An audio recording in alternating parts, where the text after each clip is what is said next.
Good morning, everyone. Happy Monday. I hope you're all doing well. Today, I'm back with another Coffee and Commonplace video, and the focus of this episode is all about how to stay inspired when we're at home for a while. That's something I struggled with a little bit this past year.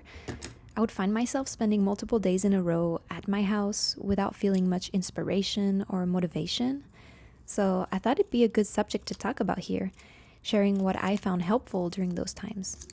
By the way, the entry in my commonplace right now is about this online talk that I attended a few days ago from an illustrator, a lawyer, and a career coach on how to negotiate better as an artist, and more specifically as a woman in the creative industry. I came across this Instagram post announcing the talk quite randomly, but I'm so glad it came my way because there were a lot of really insightful questions, and I realized how normalized it is for artists to undervalue themselves and for women creators not to put their work out there by fear of not being good enough. And I relate to that so much. So it was a well-needed reminder, and I took a lot of notes, which then I was able to transfer into my commonplace book. And this perfectly brings me to my first tip, that is to maintain your curiosity by browsing online, trying to find new resources and inspirational people. Internet is full of brilliant and creative minds, and I love finding new illustrators, coaches, journalists who then make me want to create as well. YouTube is actually a great place to discover talents, and my favorite thing is when creators recommend other creators. I found so many amazing channels that way, and for that reason, I will recommend a few that I really enjoy watching. For French speakers, I really recommend Laura Travel Book, Le Coin d'Elodie, and Ada. They might have English subtitles, so it's probably worth checking. And in English, I really love Lee Alexon's studio vlogs, Yo Homegirl colorful fashion sense, and Sophia Chang's cozy lifestyle content. It's so fun to dive into the YouTube browsing page from time to time. If it can help getting a nice boost of inspiration, then it's definitely worth it.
My second tip would be to create a desk setup that feels like you, where you feel the most comfortable. It's your personal space after all, and you want to personalize it in order to feel instantly connected and inspired as soon as you sit down. I have a lot of prints on my wall from artists that I love, some fairy lights to make the space cozy, and dried flowers to bring some natural elements here and there. It also took a while for me to figure out how to actually arrange the desk. Facing the wall or the window, that can have a huge impact on how you feel when you sit there to work. Putting some music can help a lot with creating the right mood. Make this your moment with yourself. I personally love listening to indie music with a slower pace, or jazz, bossa nova, soul. There's so many genres to explore for your perfect working or journaling session.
If sitting at your desk is just too much and creating more stress for you, my third tip is to actually accept it and step outside.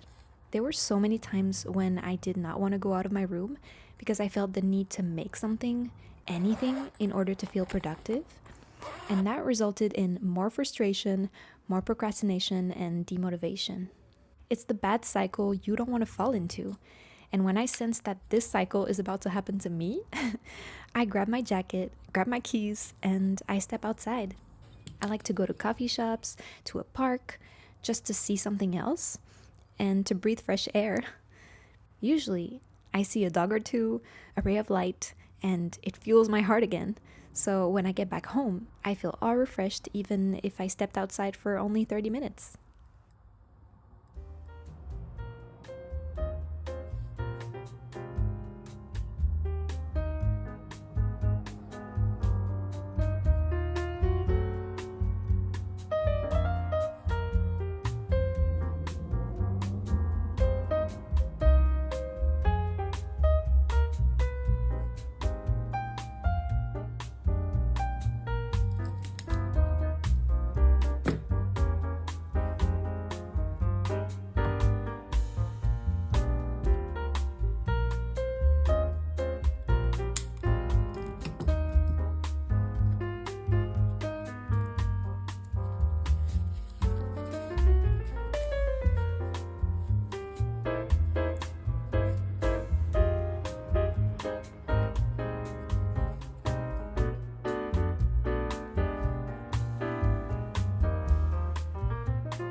Another way I feel more inspired when being at home for a while is my fourth tip, testing out new things. Recipes that you've never tried before, a manual activity or hobby that you've always been curious about, like crochet or watercolor. I recently watched this video about having hobbies and the image it gives out on productivity and credibility as an adult. We don't give enough credit to the benefit of maintaining a fun hobby because all the expectations are targeted to becoming the best version of yourself, using your free time to exercise, wake up early, drink 2 liters of water, read books about success, etc. We often overlook the importance of creative hobbies, and we have to remind ourselves that our brains also need that connection to our inner child. Pearls, crochet, collage, paint, clay, baking, and cooking are great ways to empty our minds for a bit and feel inspired.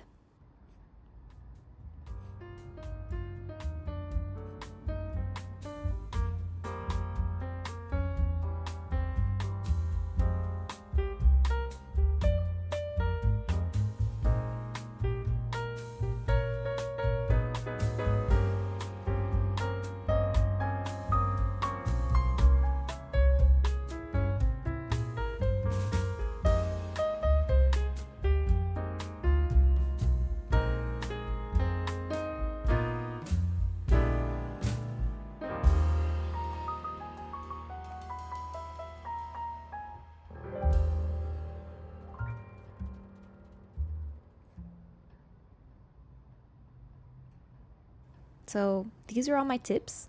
Hopefully they can be helpful if you're feeling a bit unmotivated and if you're starting to fall into the negative cycle of self-doubt like I was.